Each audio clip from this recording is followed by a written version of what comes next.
Skončil nám rok 2025 a ideme si v rýchlosti zopať otázky, ktoré sa u nás opakovali, nás trošku pobavili. Video není pre nikoho smerované ako urážka. Veľa otázok sa opakovalo od rôznych zákazníkov, takže Denne. berte to ako pobavenie a nie ako nejakú urážku. Dobrý deň, nejaká extra zľavička by sa pre mňa takto súkromne nenašla? No, slavičky extra nedávame.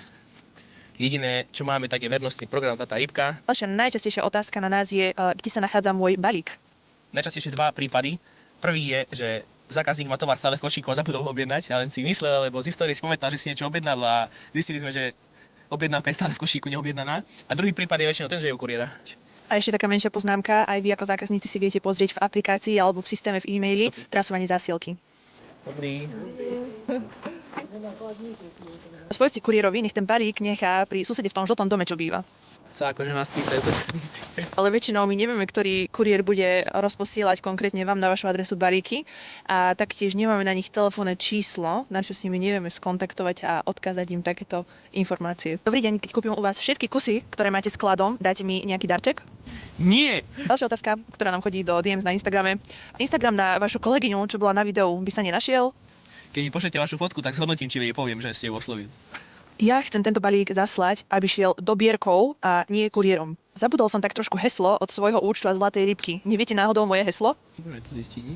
Dá sa to, samozrejme, keď sa stáva sa to kľudne, bežne.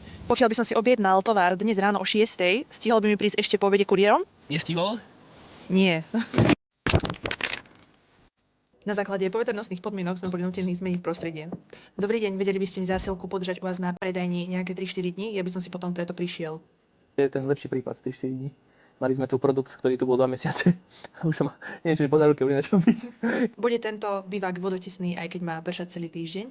Áno, bude. Bývak je vodotesný, aj keď je prší celý mesiac. Od vás prišiel balík. Kazíš na video. Dnes mi prišiel od vás balík. Poslali ste mi všetko? Ja som ho totiž ešte ani neotvorila. Nestáva sa nám, že by sme si nechali dať čo z vašej objednávky. Alebo... Keď u vás kúpim drahší prúd, budú ryby brať viac?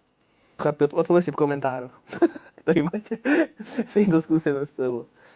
Trikrát som sa vás pokúšala skontaktovať a nikto mi nedvíhal telefón. Je to také ťažké zodvihnúť mobil? Pracujeme pondelok až piatok od 8 do 4 hodiny. Toto bola pani, ktorá nám telefonovala v nedeľu o 11. večer. Trikrát. Všetko a čaute. Ďakujeme za rok 2025, za vaše objednávky, za vašu trpezlivosť pri niektorých situáciách. A veríme, že budúci bude o to lepší. Máte sa tešiť, čo sa týka aj objednávok našich videí. Nových dodávateľov, nových produktov. Áno, takže ďakujem pekne za tento rok. Tešíme sa na ten ďalší. Ahojte.